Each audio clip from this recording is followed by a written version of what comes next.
Bonjour à toutes et à tous et merci François. Alors, je vais respecter les règles du jeu, donc je vais faire une petite introduction d'une dizaine de minutes et je passerai ensuite la parole. Alors, dans l'ordre du programme, c'est Gwenaël Leroux qui est à ma gauche, ensuite c'est Nadège Lézina et Anaïs Thévillon. Donc, sans plus attendre, je dis deux mots d'introduction sur cette table ronde qui est consacrée à la question des nouveaux métiers. Alors, il y a trois textes, comme je vous l'ai dit, qui vont être mis en discussion, qui vont être présentés, qui de prime abord renvoient à des champs quand même assez différents, mais je vais essayer de tirer quand même quelques fils transversaux pour donner du sens à ce qui va être présenté. Gwenaël propose un papier sur la question de la production des décors de films, et donc on est d'emblée dans ce qu'on pourrait appeler un espace d'action sociale artistique, disons ça comme ça, je ne sais pas si elle serait d'accord avec cette définition, et avec un intérêt notamment sur l'articulation entre le travail de réalisation d'images et puis le travail de post-production qui est lié. Le deuxième papier donc, est celui de Nadège sur la maison des santé professionnelles. Donc là, on est plutôt dans l'espace multiprofessionnel, pardon, le multi bien évidemment intéressant, important. On est plutôt dans le champ du travail du care, plutôt du soin. Donc on est dans un univers un peu différent. Et le dernier papier qui va être proposé et discuté, celui d'Anaïs Thévillon, sur les travailleurs de la donnée. Donc là on est plutôt dans le champ du politique, puisqu'il s'agit de regarder comment se produisent aujourd'hui, grâce au big data, des façons de produire des données qui ont un impact sur la façon de connaître, de prédire, voire même de précipiter des comportements politiques de type électoraux. Voilà. Alors, pour essayer de réfléchir très rapidement à l'introduction, je me suis dit quelles sont aujourd'hui les réflexions sur les nouveaux métiers. Et grosso modo, il y a deux pôles au fond qui émergent dans la littérature. Il y a un premier type de pôle qui charrie toute une forme d'imaginaire sur l'impact du numérique sur le travail de demain. Alors, dedans, vous avez les data scientists, qui n'est pas très loin du travail sur les big data, les community managers, les UX managers, les digital brand managers, etc.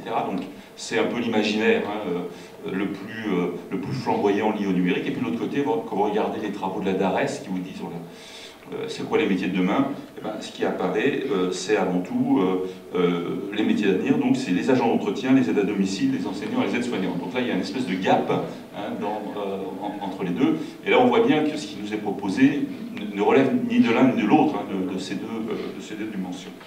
Alors, après lecture de ces textes, il me semblait que ces textes mettaient en évidence en fait trois dimensions importantes dans l'émergence de ces nouveaux métiers. Les trois textes soulignent l'impact des nouvelles technologies, et notamment de la question du numérique, du digital. Donc je pense que ça, c'est une dimension qui va être largement discutée dans les papiers. Deuxième dimension que François évoquait tout à l'heure en disant la difficulté à faire d'État, c'est qu'on ne peut pas penser les nouveaux métiers sans évoquer la question de l'organisation du travail associé. Et puis, troisième dimension, c'est l'identité de métier qui revient dans ces différents textes. Donc on pourrait imaginer un triangle, vous voyez, avec trois pôles. Et en relisant les textes, je me suis dit, tiens, finalement, chaque texte met en tension ces différents éléments. Et en mettant en tension ces pôles, on voit des thèmes finalement transversaux qui apparaissent de façon plus ou moins importante dans les textes, et c'est ça que je voudrais dire rapidement pour les présenter. Alors, première tension, c'est entre technique et organisation du travail. Et là, on voit bien que lorsque ces deux éléments sont mis en discussion, c'est un thème fort apparaît, celui des nouvelles frontières qui émergent dans les papiers. Alors c'est très clair, par exemple, dans le texte d'Anaïs, sur l'invention d'un nouveau métier, qui est celui de spécialiste des big data. Ça participe au floutage, si j'ose dire, du travail politique, qui a été mis en évidence il y a quelques années, et qui continue de l'être par des gens qui s'intéressent au travail du politique. C'est-à-dire qu'à côté du travail politique classique, tel qu'il avait été thématisé par Max Weber, on voit toute une série de métiers, de conquête des suffrages, de mobilisation des ressources, de mise en œuvre de l'action politique, de travail relationnel. Et là apparaît un nouveau métier qui va repousser encore les frontières du travail politique traditionnel. Ça, c'est une première illustration. Il y a une deuxième illustration dans le texte de Gwenaël, et je la cite. Elle se propose d'étudier la portée de certaines recompositions liées à l'émergence de nouvelles options techniques de nature à modifier en profondeur les métiers de la décoration. Donc on voit bien la tension entre les dimensions techniques et l'organisation du travail, et qui fait que la façon de rendre en image aujourd'hui change de la façon dont on travaillait précédemment. Donc ça, c'est un premier point qui me semblait intéressant, mettre en tension ces deux dimensions. Lorsque on met en tension cette fois-ci la question de l'organisation du travail et de l'identité de métier, donc autre pôle, c'est la question de la coopération et des conflits qui apparaît immédiatement à travers les textes. Alors, je reste dans le texte de Gwenaëlle, qui continue elle aussi à mettre l'accent sur cette dimension, en reprenant dans la tradition de la sociologie du travail et de l'activité le couple réglé-géré, en montrant en quoi, dans la pratique du travail de ces spécialistes du cinéma, finalement il peut y avoir des incertitudes sur la préparation du décor qui ne va pas forcément être complètement intégré et filmé par les gens qui vont réaliser le film. Ce qui crée des tensions, des frustrations dans la façon de coopérer entre ces différents segments de métiers. Cette question-là, on la retrouve aussi dans le texte de Nadège, donc sur les maisons de santé pluriprofessionnelles, puisque l'intérêt de son papier, c'est de porter une focalisation sur des nouvelles formes de coopération, c'est-à-dire on regroupe dans des maisons des gens qui auparavant travaillaient de façon isolée, sur un statut parfois de profession libérale, donc des médecins, des kinésithérapeutes, des infirmières, etc., pour créer ce qu'elle appelle des égos complémentaires, avec un clin d'œil au travail d'Emmanuel Lazega. Donc là, on voit une volonté d'horizontaliser les relations de travail et qui pose la question fondamentale de la coopération et de conflit sous la question de la construction de nouvelles identités de métier. Et elle met en évidence l'existence d'une forme de contrôle latéral, qui sont des façons précisément d'organiser les choses. Alors la troisième façon de mettre en tension les trois pôles que j'avais évoqués pour tenir le temps, c'est le croisement de l'identité de métier et des reconfigurations techniques, et j'ajouterai le juridique, même si c'est un coup de force un peu intellectuel et que les juristes dans la salle me pardonnent. Et quand on croise ces deux dimensions, là on tombe sur des questions intéressantes, cette fois-ci de concurrence et de rhétorique. La rhétorique est quand même centrale pour la construction des nouveaux métiers. Là, Nadège aussi utilise beaucoup cette entrée pour réfléchir sur la constitution de l'identité de ces nouveaux métiers. Elle fait référence à un papier de Catherine Paradès dans Sociologie du travail qui avait repris un peu toute l'approche proposée par Perelman, qui est une approche extraordinaire pour pouvoir comprendre la place du discours dans les sciences sociales de façon à être performative et donc aider à la création d'identités collectives. Et donc Nadège le fait, je la cite, « Si la déhiérarchisation des relations relève d'abord de la rhétorique et du projet de santé, etc. » Elle continue. Donc la question de la rhétorique est importante. Et on la retrouve également dans le papier d'Anaïs, où on voit donc ce segment singulier des travailleurs du politique qui vont essayer de convaincre à la fois leurs clients, les autres segments professionnels avec lesquels ils sont en concurrence, que eux sont le dur du métier, puisqu'ils ont les arguments scientifiques pour pouvoir prédire et connaître de façon extrêmement précise le comportement quasiment individuel des électeurs et pouvoir peser in fine sur la façon de travailler des partis politiques. Voilà. Alors, derrière tout ça se pose toute une série de questions sur lesquelles on va revenir. J'en indique simplement pour conclure trois, et puis je donne sans tarder la parole à mes trois collègues. Alors, la première, ça serait peut-être à propos de Gwenaëlle. En fait, Gwenaëlle organise un déplacement du prescrit et du réel qui habituellement porte sur l'activité de travail en tant que telle, mais elle le déporte d'une certaine manière dans les conflits entre segments de métier. Et donc, j'aurais aimé l'interroger sur la réalité aussi de l'activité et du décalage entre prescrit et réel sur la production du décor, parce que finalement, cette dimension-là est un peu absente, mais je pourrais y revenir. Sur Nadège, une question que j'aurais envie de poser, c'est la question de la régulation des conflits. On voit bien que dans la rhétorique de ces univers de multiprofessions, c'est formidable, parce qu'on écrase les hiérarchies, le médecin vaut l'infirmière, etc. Bon, tu dis que c'est pas vrai, mais en fait, ça serait intéressant de regarder quels sont les modes de gouvernance, qu'est-ce qui se passe en situation de conflit. Et pour ce qui concerne le papier d'Anaïs Théviot, en deux mots, il me semblait que les débats sur les big data aujourd'hui mettaient moins l'accent sur le fait qu'on serait capable de prédire l'ensemble des comportements des individus que le fait qu'aujourd'hui ces données deviennent privées. Et c'est ça qui pose problème. On n'est plus dans une logique de production de statistiques publiques et une forme de privatisation des savoirs qui engage une façon de connaître le comportement des individus. Et la question que je me posais, c'est qu'est-ce que ça veut dire? Est-ce que c'est discuté hein, dans ce champ de métier, cet enjeu de privatisation voilà. Alors, je ne suis pas plus long, je pense avoir tenu les 10 minutes, et sans plus attendre, donc je passe la parole à Gwenaëlle pour 15 minutes. Merci beaucoup Michel pour ta brillante synthèse qui permet de resituer les choses, sachant qu'on a vraiment des champs très différents, très spécifiques. Donc moi je suis sociologue du travail, je m'intéresse depuis quelques années aux transformations des métiers du cinéma et aux conditions de fabrication des films en général. Et là ce que je vous propose c'est une sorte de carottage sur une activité emblématique du cinéma qui est la fabrication des décors de films. Donc je ne m'intéresse pas aux acteurs mais à l'arrière-plan, les décors étant des éléments importants de la mise en scène. Et parmi les questions que je me pose, une question simple finalement, au moment où les nouvelles frontières du travail à l'ère de numérique sont interrogées, eh bien notre enquête va essayer d'interroger les recompositions professionnelles qui se font jour dans ces métiers liés à l'audiovisuel, à cet espace d'action artistique dont parle Michel Lallemand, qui est un espace où l'organisation du travail est structurée autour du projet et où, pour anticiper un peu sur ta question, il est difficile de distinguer le prescrit et le réel, c'est-à-dire qu'on n'est pas dans une organisation bureaucratique, on est dans des organisations où les règles se définissent en permanence dans le cours de l'action.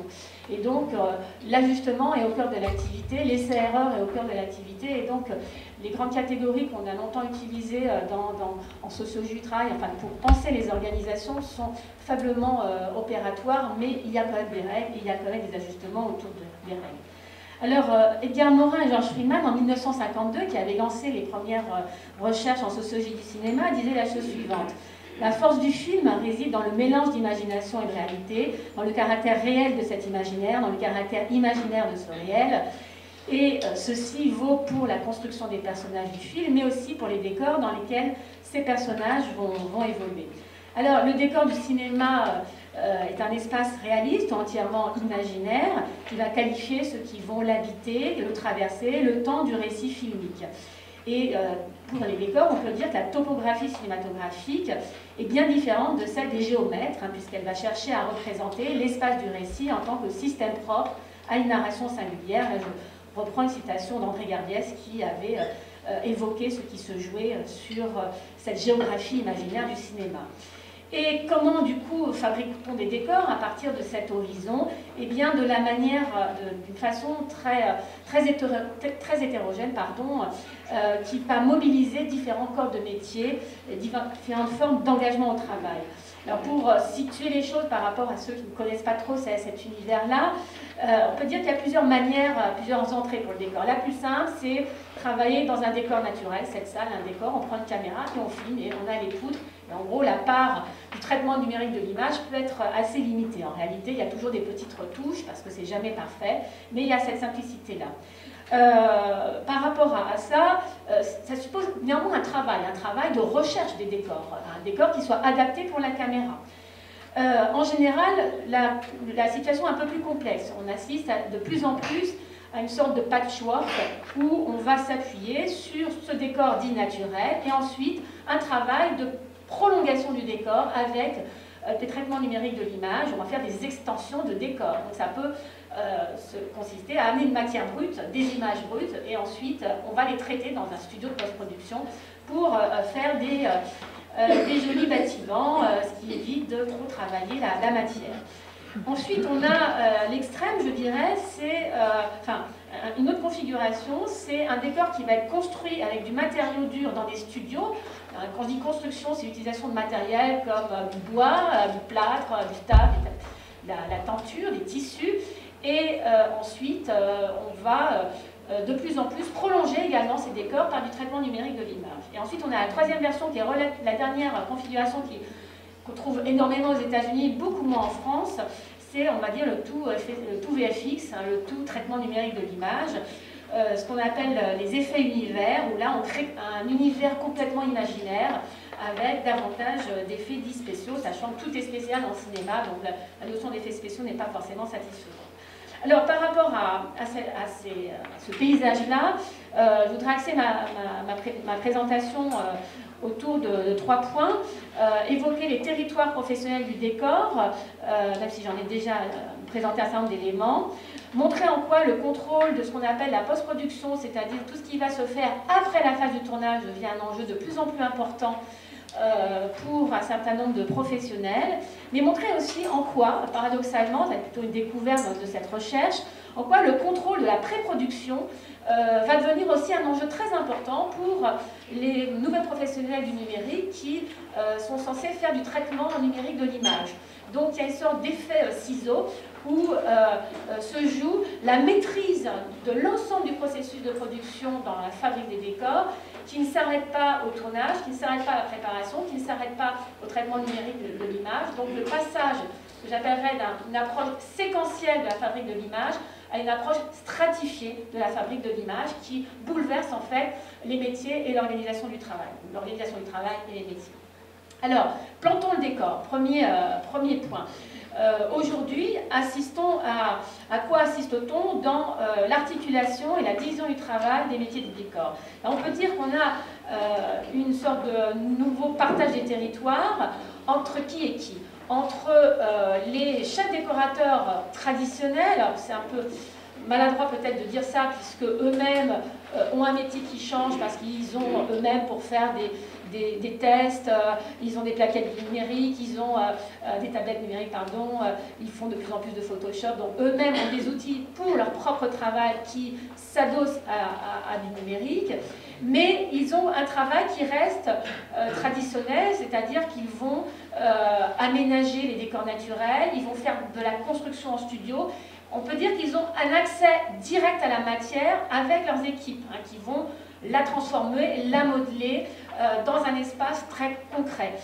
Ça, c'est un point important. Est-ce que l'arrivée du numérique transforme leur métier? Oui. Est-ce que l'arrivée du numérique remet en cause toutes leurs prérogatives sur ce qu'ils ont à faire par rapport à la transformation de la matière? Non. Parce qu'en réalité, il reste pour l'instant, en état d'avancement des techniques, une sorte de chasse gardée. Cette chasse gardée, c'est quoi?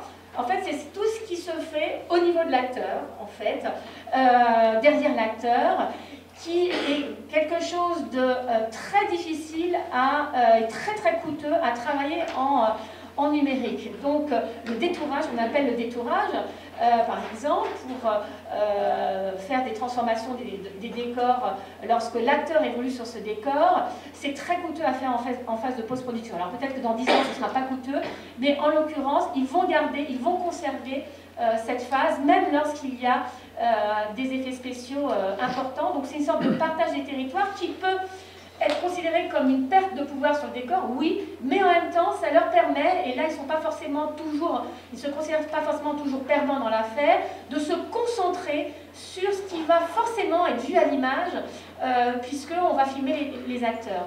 Et donc, par rapport à des situations antérieures où les chefs décorateurs pouvaient faire des décors très très importants, qui étaient filmés de manière très limitée par le réalisateur, donc où il y avait effectivement pas mal de déperdition par rapport au travail qui avait été fait. Là, il y a un recentrage sur le métier et peut-être un moyen de valoriser ce qui va être gardé à l'image plus facilement. Alors, donc ça, un exemple, on va le faire. On va avancer. Je vais passer à la deuxième étape dans le temps qui m'est imparti. Alors, pour le chef décorateur, s'il leur reste d'importantes prérogatives, il y a un enjeu, c'est arriver à garder la main sur ce qu'on appelle la phase de post-production, le traitement numérique de l'image. Pourquoi? Parce que aujourd'hui, ce qui va être tourné sur le plateau, en fait, va être traité ensuite, traité dans ses couleurs et traité dans ses retouches. Et là, il y a un enjeu parce que si le chef décorateur ne suit pas ce qui va être fait par les effets visuels, finalement, son travail peut être complètement bouleversé. Voilà, on efface, on rajoute des choses, etc. Et donc, la responsabilité artistique peut lui échapper, alors même que il continue à signer le travail de décoration. Donc il peut y avoir une dissonance entre l'auteur qu'il est, son identité professionnelle, et un travail qui peut être, en tout cas, ne pas correspondre à ce que lui souhaitait faire et à ce qu'il souhaitait rendre à l'écran. Donc là, il y a un enjeu très très important, et il n'est pas toujours facile d'accéder à la phase de post-production, soit parce qu'eux-mêmes n'ont pas toujours les techniques, les connaissances pour pouvoir échanger avec les effets spéciaux, notamment pour les anciennes générations de chefs décorateurs, c'est plus facile pour les plus jeunes, mais aussi parfois parce que ceux qui arrivent dans le segment professionnel suivant ne sont pas forcément d'accord ou n'ont pas forcément envie que les chefs décorateurs viennent mettre leur nez dans leur ordinateur, pour dire les choses un peu trivialement. Ça, c'est un point important. Un exemple de risque de perte où là on a des frictions, des segments, des attentes, des rajustements qui font évoluer, déplacer les frontières, au gré aussi des types de films. Alors, autre enjeu, troisième temps, qu'en est-il pour les responsables d'effets visuels? Donc là, on va, je dirais, c'est un peu l'effet saumon, on va remonter la rivière, où effectivement, eux sont dans une position double. D'une part, ils souvent se plaignent d'être considérés comme les éboueurs du cinéma. Les éboueurs du cinéma, ça signifie quoi? Ça veut dire qu'on travaille trop vite sur le tournage, on travaille trop vite en préparation, sur le décor, et du coup, on leur dit, bah, tu vas retoucher, ça se refera en post-production. Ce qui n'est pas forcément pour eux quelque chose de toujours très valorisant, parce qu'ils n'ont pas forcément été sollicités en amont. Et en plus, ce n'est pas payé, c'est mal valorisé, c'est souvent infini comme type de travail, et ce n'est pas forcément gratifiant, c'est pas là qu'ils vont valoriser eux-mêmes leur professionnalité, donc où leur identité va pouvoir être mise en avant. Et ce qu'ils revendiquent en réalité, c'est de pouvoir davantage associer à la phase du tournage, où ils vont pouvoir poser leurs exigences, parce que pour pouvoir bien travailler en post-production, il faut certains angles, il faut un certain agencement du décor, il y a des règles du métier qui doivent être respectées et qui ne sont pas forcément comprises par ceux qui ont en main le tournage. Donc l'enjeu, c'est de négocier leur présence sur leur décor, ce qui n'est pas forcément vu parce que ce qu'ils font reste un petit peu magique et on ne comprend pas tout à fait les choses. Voilà ce que dit par exemple un superviseur d'effets spéciaux. C'est là la difficulté de la post-production. Sur un tournage, le métier de chacun est visible à la caméra, sauf le nôtre. C'est-à-dire que nous, quand on arrive et qu'on demande du fond vert, ça ne veut rien dire. Enfin, c'est une couleur. Les gens voient une couleur, ils n'y voient pas un outil. Et donc, il y a des enjeux importants de compréhension de ce que fait chacun l'autre pour pouvoir faciliter le travail, un travail qui s'inscrit dans un processus complexe. Pour conclure, dans les quelques minutes qui me restent, il y a deux points que je voudrais soulever. Finalement, il y a le premier point de la question des évolutions organisationnelles qu'évoquait Michel Lallemand en introduction. On assiste quoi? On est dans une structure projet. Alors souvent, on parle des structures projets sans ouvrir la boîte noire des projets. Et là, cette structure projet, finalement, peut se traduire par des changements internes avec le passage d'une organisation séquentielle à une organisation stratifiée, feuilletée, où finalement on n'est pas dans un confort où chacun arrive après que l'autre ait fait son travail, on est dans une superposition de tâches, où se pose la question, donc ça c'est un point que je voudrais discuter avec vous, de l'intrusion dans le travail. C'est-à-dire pour pouvoir faire son travail quand on est superviseur d'effets spéciaux, on a besoin de s'incruster aussi dans le travail des autres pour faire des incrustations d'images par exemple. Et du coup, comment négocier sa place dans cette organisation qui est de plus en plus stratifiée et qui vient réinterroger les conventions professionnelles de ceux qui sont déjà là. Point important. Autre point qui se joue, c'est la question de la reconnaissance professionnelle. C'est un grand classique en sociologie, la reconnaissance, mais là, elle joue à plein pot, puisque d'un côté, on a des métiers plutôt traditionnels de la décoration dont le travail risque d'être transformé sans leur accord. Donc, comment vont-ils pouvoir valoriser quelque chose dont ils peuvent se sentir dépossédés? Et en même temps, à l'autre bout de la chaîne, on a de nouveaux métiers, finalement, qui ont du mal à se voir reconnaître professionnellement par rapport à ces anciens métiers, ou parce qu'ils n'arrivent pas à aussi faire comprendre ce qu'ils font à autrui. Donc il peut y avoir des dialogues de sourds qui vont, à mon avis, c'est une hypothèse que je fais, vont s'atténuer au fur et à mesure qu'on aura de nouvelles générations et qu'il y aura un apprentissage croisé des métiers, quitte à l'invention de métiers qui vont fusionner finalement ces deux approches. Donc là, je pars de métiers différents, mais on prend les paris que finalement, dans 10 ou 20 ans, il y aura peut-être d'autres professionnels avec d'autres désignations qui auront peut-être une approche beaucoup plus intégrée du process de production. Voilà un petit peu les pistes que je lance en espérant avoir presque tenu mes temps. Voilà, je vous remercie pour votre attention. Merci Gwenaëlle.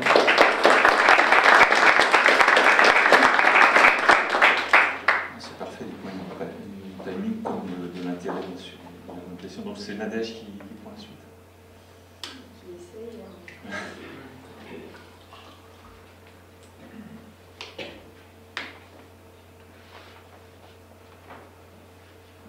Si je fais ça, c'est sur mon ordinateur.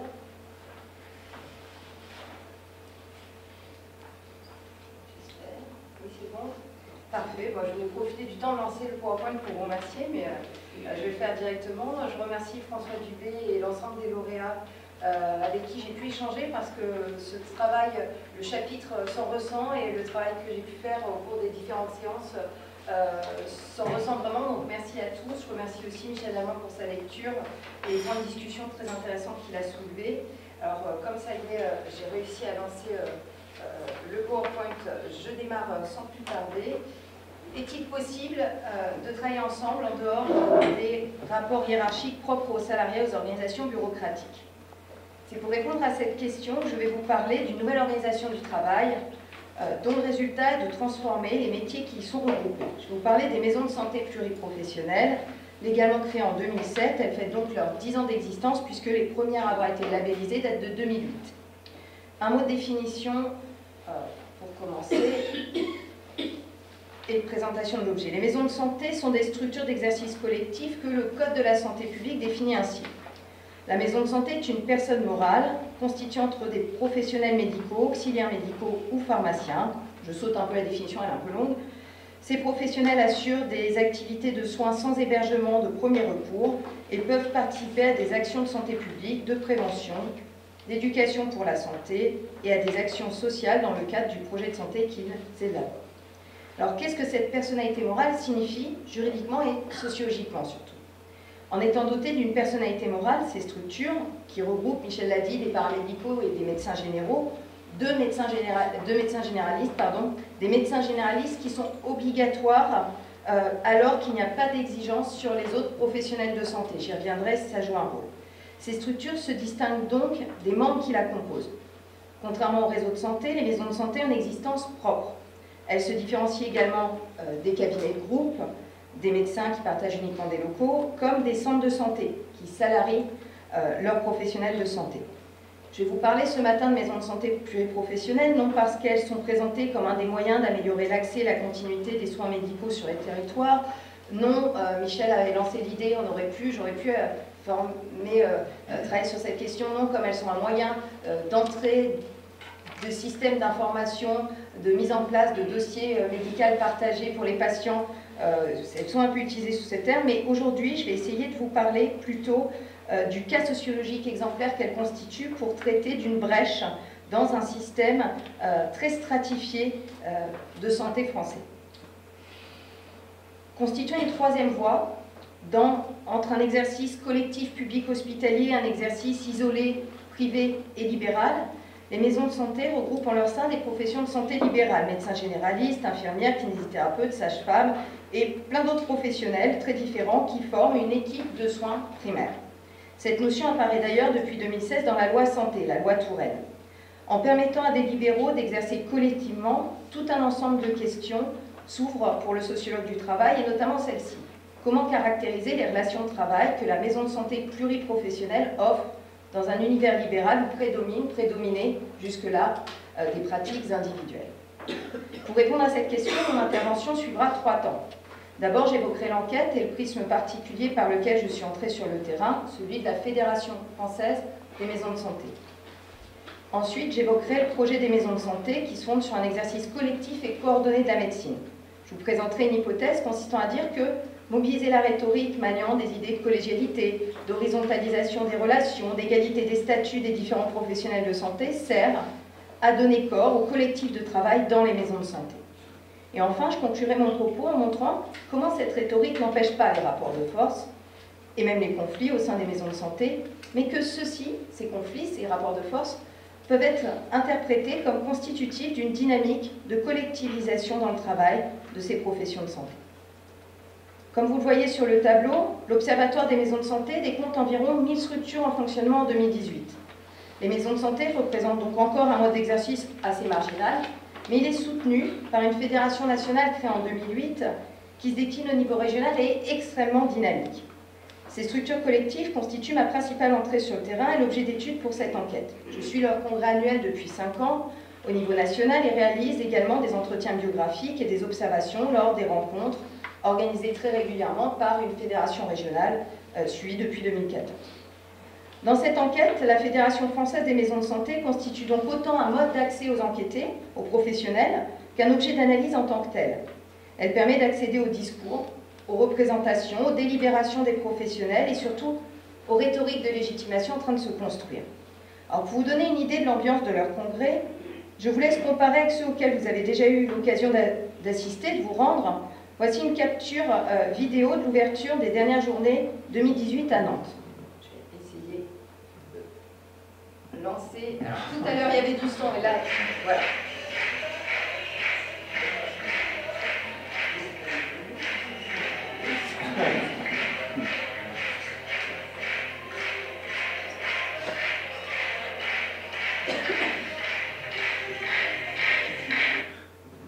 Ah non, c'est le Wi-Fi qui veut se connecter, donc je ne vais pas le faire.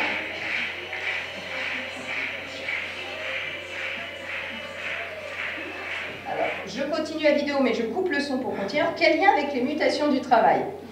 Contrairement à plusieurs recherches qui analysent les phénomènes de désalarisation, de sous-traitance, les frontières d'indépendance avec le développement de l'auto-entreprise, l'économie des plateformes ou encore le mouvement maker, en étudiant les maisons de santé, il s'agit d'une part de ne pas étudier le travail qu'à partir du monde salarial, mais surtout il s'agit d'autre part d'analyser, à partir d'un univers libéral, dont les médecins constituent toujours l'archétype, d'étudier la mise en récit qu'effectue la Fédération des maisons de santé à propos des relations entretenues entre eux par les membres des maisons de santé.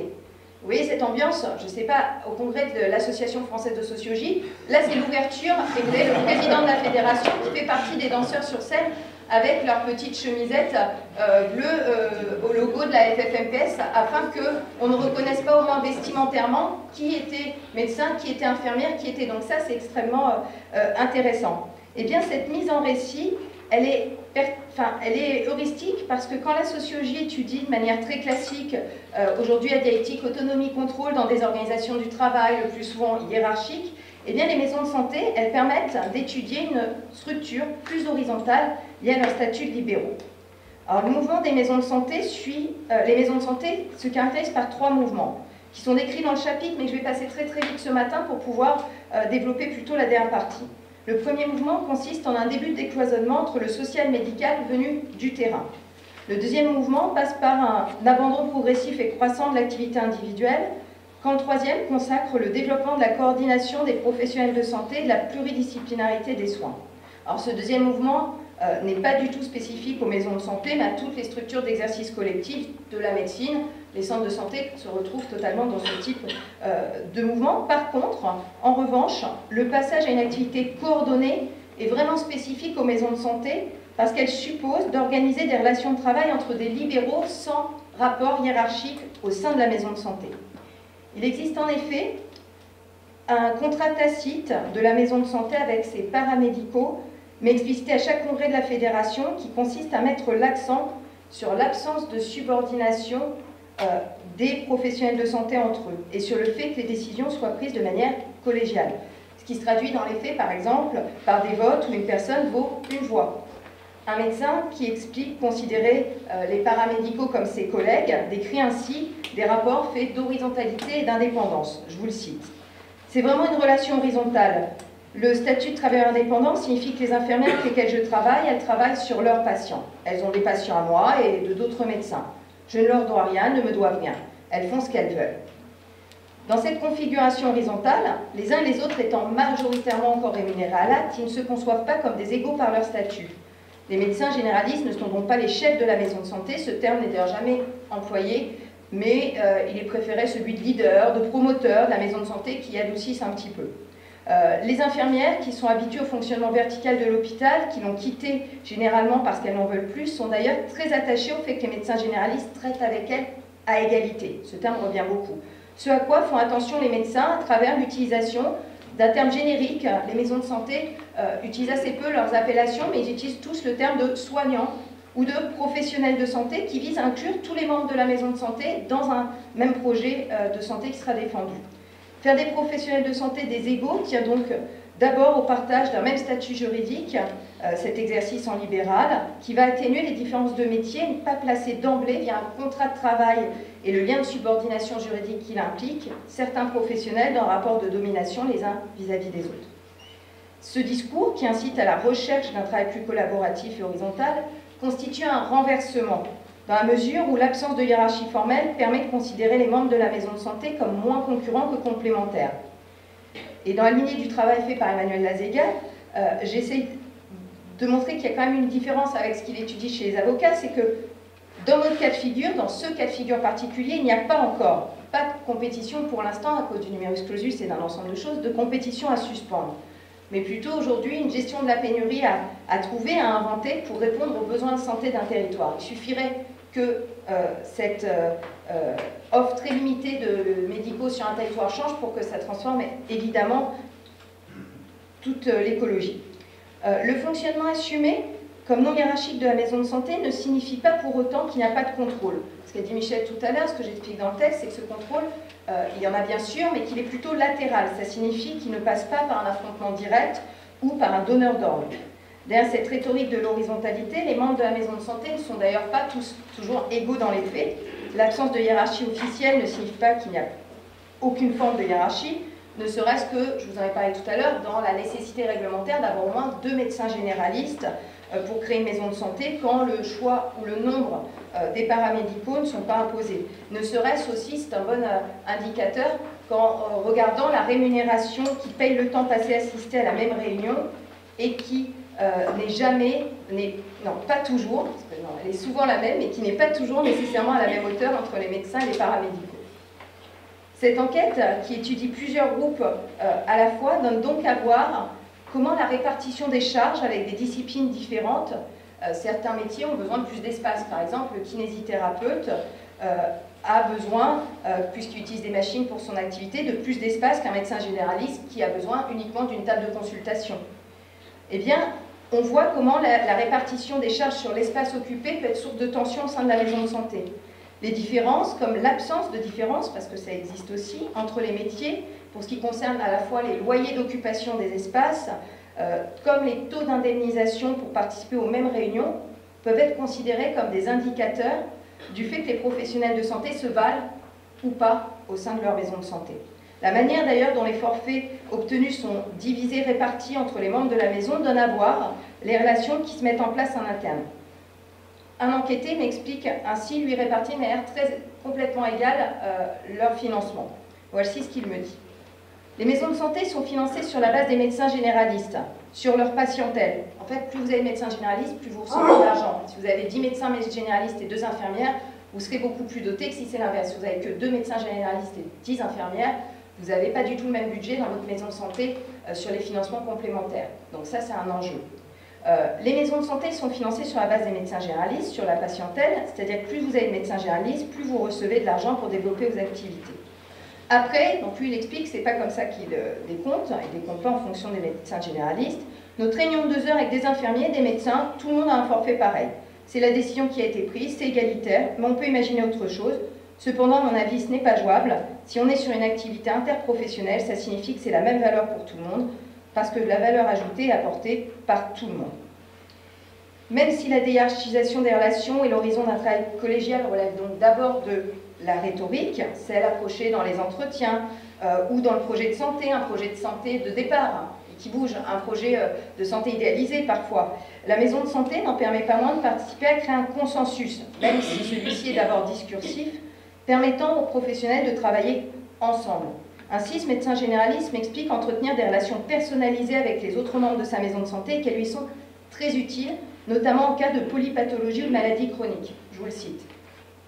Parce que ce sont des choses très complexes. Le patient arrive, il a 3 cancers à la fois, l'autre il arrive, il a du diabète et une hypertension artérielle, en plus sa femme vient de décéder, on ne sait pas trop s'il va tenir le coup.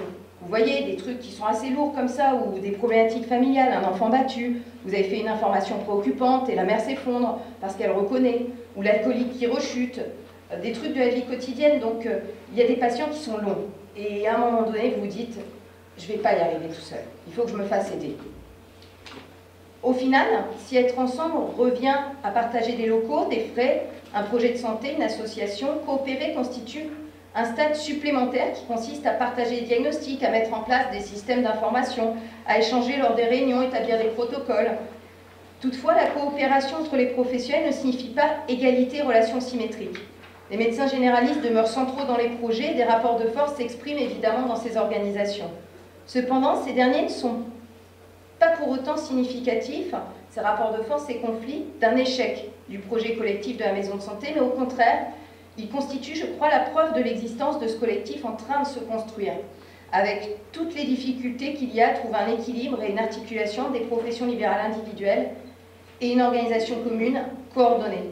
Je terminerai mon intervention en disant que les formes de relations au travail qui s'y déploient passent peu à peu des discours aux pratiques pour donner lieu à une dynamique de collectivisation de l'exercice des professions médicales, dynamique qui est très intéressante à saisir au moment même de sa construction, de ses tâtonnements, des difficultés à se mettre en place, puisqu'elle prend à revers des dynamiques de décollectivisation qui sont observées très régulièrement depuis quelques années par des sociologues du travail et permettent de mieux comprendre, je crois, ces dernières aussi, par contraste, justement. Merci beaucoup.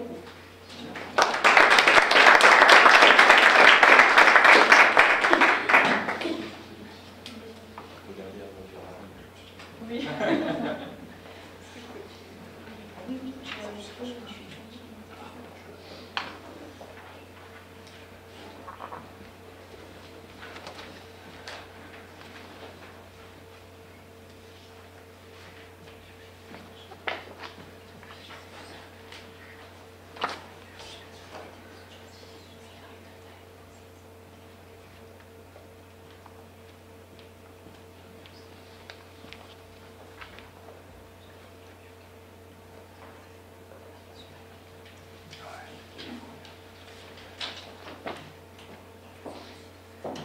Bonjour à toutes et tous. Donc je vais enchaîner avec encore une thématique un peu différente, mais sur ce socle des nouveaux métiers.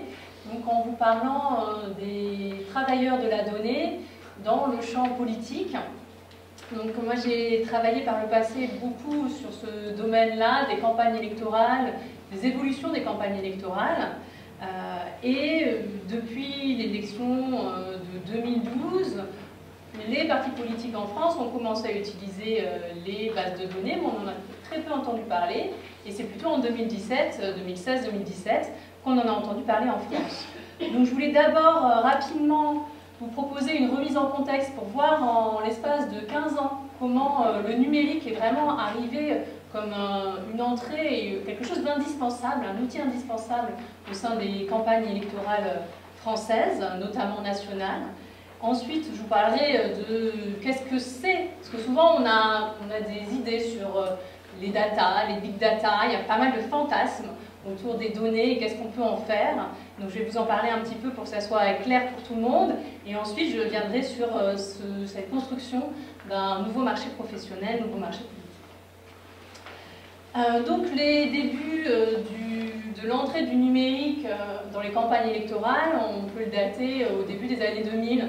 Alors c'est pas du tout comme on l'entend aujourd'hui, c'est-à-dire c'était un web statique, on parle d'un web 1.0, donc c'était finalement juste les tracts papier qui étaient reproduits en ligne sur les sites internet. Il n'y avait pas une écriture numérique particulière, il y avait juste l'idée qu'il fallait utiliser cet outil pour paraître moderne et faire comme les autres partis politiques.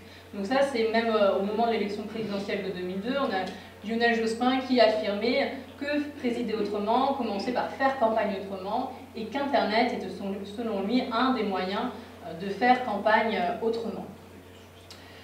Donc au fur et à mesure, ça s'est développé notamment avec les blogs, donc les blogs politiques beaucoup plus personnalisés. Donc là, il y avait déjà une idée d'interaction, avec la possibilité de prendre contact, toute une rhétorique autour de la proximité. Mais c'était perçu encore comme un gadget de communication, un outil supplémentaire pour faire de la com politique. Ce qui a changé un petit peu les choses dans la perception des cadres partisans, ça a été le traité européen de 2005 avec une mobilisation importante des blogs politiques qui ont soutenu le non, donc avec l'idée que potentiellement ça pouvait avoir des effets sur les prises de décision, ça va pouvoir avoir des effets sur le résultat d'une élection. Et que c'était aussi un enjeu du coup stratégique et pas que de communication. En 2017, on a la campagne de Ségolène Royal qui a beaucoup mis en avant l'usage du numérique avec sa plateforme Désir d'avenir, avec l'idée de co-construire le programme, même si ça a créé beaucoup de déception et de frustration par la suite. Je passe très rapidement, c'est vraiment juste pour avoir ces idées-là en tête.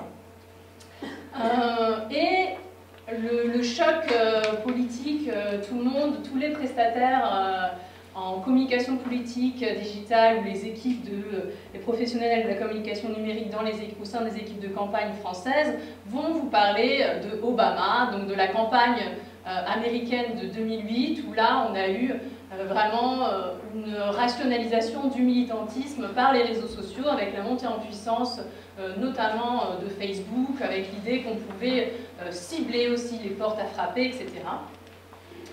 Ah. J'ai le Wi-Fi qui se... c'est bon. Donc là, je vous ai mis un extrait d'entretien avec le directeur du web à l'UMP au moment de l'élection présidentielle de 2012, qui dit que ce qui a changé entre l'élection présidentielle de 2007 et celle de 2012, c'est effectivement les réseaux sociaux, donc l'arrivée en France de Facebook, de Twitter, leur usage politique, et aussi des chaînes d'information en continu qui ont changé les temporalités des campagnes électorales. On le voit bien ici sur le nombre d'abonnés du compte Twitter du Parti Socialiste. Donc il y a vraiment une courbe plutôt exponentielle, puisque c'est au moment de l'élection présidentielle de 2012 que Twitter a été utilisé de manière intensive en politique, et c'était la première élection où on l'a utilisé. Alors je vais venir maintenant sur le cœur de mon sujet, sur les datas. Donc est-ce qu'aujourd'hui on peut considérer que, comme on le pense des réseaux sociaux, etc., est-ce qu'on peut penser aussi que c'est un nouvel obligatoire de campagne, que tous les partis politiques, que tous les candidats doivent se doter de logiciels en big data électoral? Alors comme je vous l'ai dit, Obama, c'est dans les esprits, c'est un élément important, cette inspiration américaine. Dès 2009, on avait le think tank français, Terra Nova, qui avait mis en place un rapport pour souligner les leçons qu'on devait tirer de la campagne de Barack Obama en 2008. Et une des leçons, donc la leçon numéro 5, que je vous ai mise ici sur le diaporama, parlait des bases de données. Donc il y avait cette idée déjà que les bases de données étaient une innovation importante pour notamment l'idée de déjà essayer de consolider les bases de données existantes et puis essayer d'obtenir des bases de données individuelles sur tous les électeurs pour pouvoir cibler la communication politique. En 2012, je vous disais, moi j'avais fait mon travail de thèse sur la campagne électorale de 2012 et j'avais très peu entendu parler les équipes de campagne des bases de données, des data. Alors là, je vous ai mis un extrait d'entretien avec le directeur du web du Parti Socialiste qui disait effectivement que c'était, pour reprendre ces termes, trop peu sexy, qu'il n'en parlait pas dans les médias, qu'il n'en parlait pas aussi par méfiance par rapport à ce qu'on pouvait penser autour de la protection des données personnelles, l'image que ça pouvait donner des partis politiques, sur l'idée voilà, que ça pouvait être gênant. Donc c'était très peu médiatisé. Et il y avait aussi un manque de prise de conscience politique de ce que pouvait faire le ciblage par les données aux campagnes électorales. Donc c'était un peu laissé de côté, même si c'était fortement utilisé, mais pas valorisé par les cadres partisans et pas non plus valorisé médiatiquement.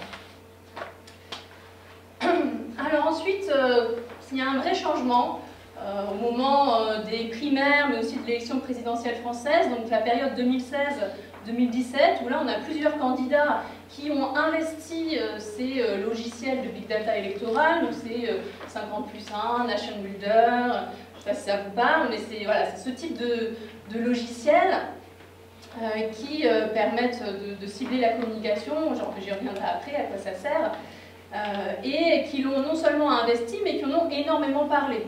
Par exemple, à sa déclaration de candidature aux 20h de TF1, Jean-Luc Mélenchon, c'est un des premiers éléments qu'il a cité. Il a dit « J'utilise Nation Builder, comme l'a pu le faire Bernie Sanders, je fais pareil ». Donc il y a cette référence à l'étranger, cette référence au modèle américain, pour dire « je fais comme », et s'inscrire dans une lignée.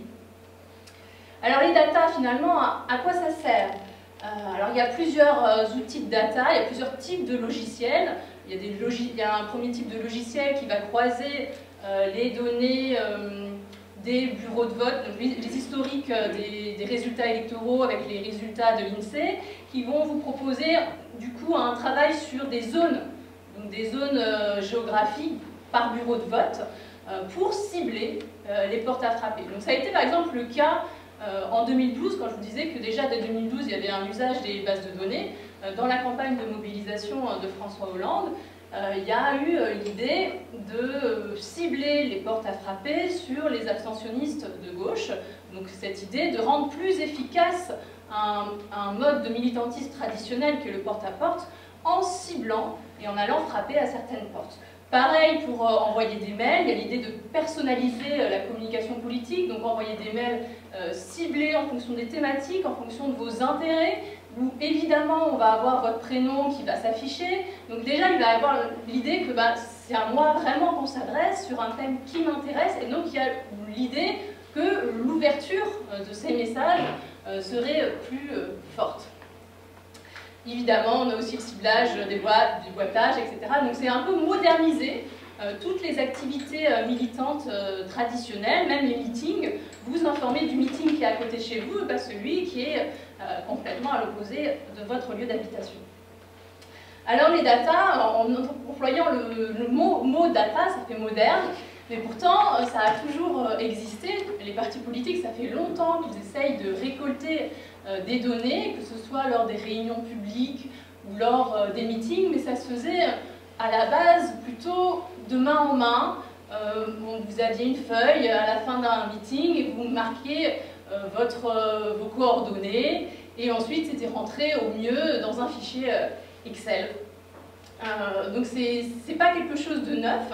Par contre, ce qui change avec l'arrivée du numérique, l'arrivée de ces logiciels de base de données, c'est qu'on a vraiment des outils qui permettent d'industrialiser et de massifier ces données. On n'est plus du tout dans « je récupère quelques données à droite à gauche ». Là, on est vraiment dans plus d'1 million de données, très ciblées, avec beaucoup, on parle de données qualifiées, c'est-à-dire qu'on va avoir beaucoup d'informations par personne.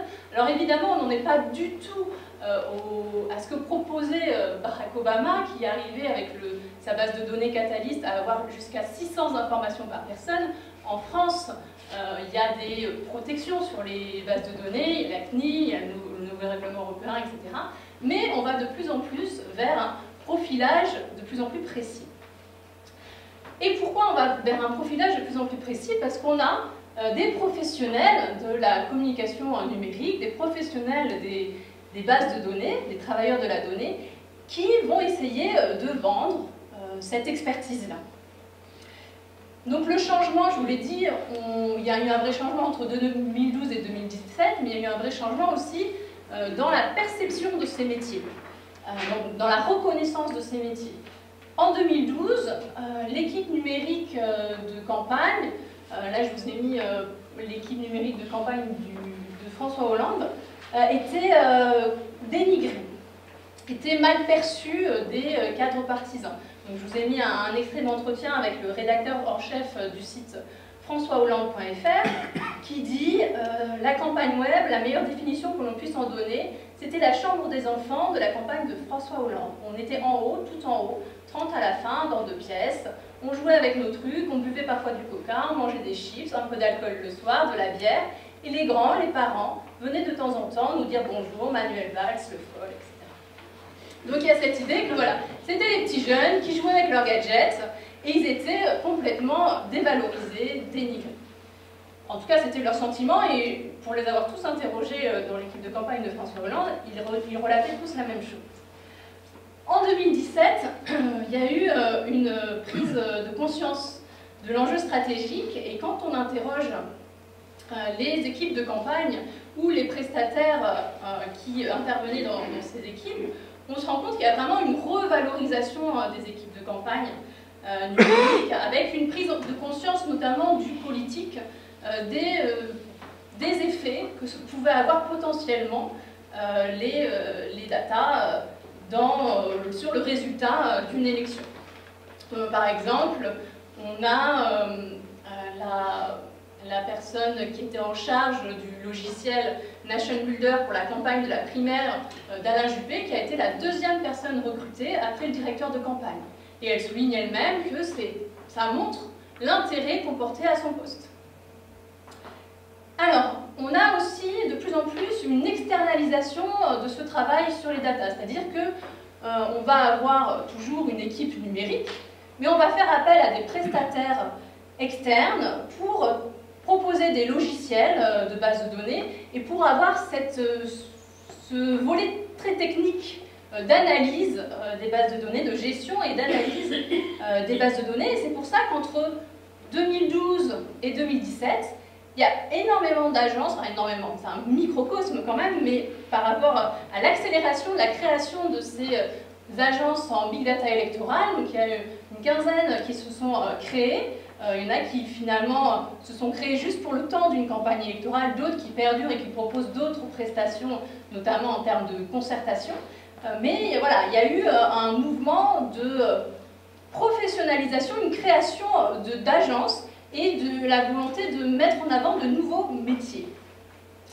Et dans la rhétorique, quand on les interroge, ils vont vraiment essayer de se démarquer des autres professions et pour essayer de construire leur territoire professionnel. Donc ils vont dire à la fois ce ne sont pas des sondeurs, et ils vont mettre en avant pourquoi eux, parfois ça peut être plus intéressant que les sondages. Donc il y a aussi cette valorisation de leur métier.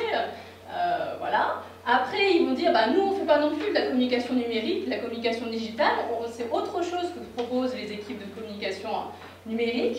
Il y a cette idée aussi d'essayer de faire croire à l'efficacité des big data, de la big data électorale, en avançant des chiffres, en avançant des données, avec l'idée que ça pourrait faire gagner 1 à 2 points dans le résultat final d'une élection. Donc évidemment, quand le résultat est serré, 1 à 2 points, ça compte énormément, donc c'est des arguments de vente qu'ils mettent en avant. Là, je vous ai mis aussi un extrait d'entretien avec la responsable du développement en Europe du logiciel Nation Builder, qui explique que Emmanuel Macron serait arrivé comme gagnant grâce notamment au big data et notamment au moment des législatives. Elle insiste surtout sur les législatives parce qu'ils ont mis en place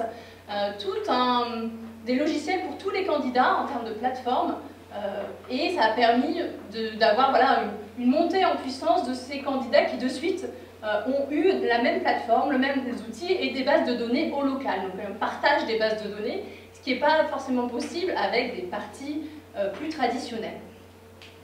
Pour conclure, donc vous l'avez bien vu, dans mon propos, on a une technicisation, une externalisation de plus en plus importante du travail politique avec l'arrivée des big data. Mais les questions qui se posent aujourd'hui, il y a plusieurs scandales qui amènent à réfléchir sur qu'est-ce qu'on utilise comme données, sur la revente des données et sur finalement les aspects éthiques. Et maintenant que les professionnels des big data sont arrivés à faire croire en l'efficacité des big data pour gagner une élection, maintenant il va falloir qu'ils construisent tout un discours autour de leur éthique et de leur déontologie. Merci à vous.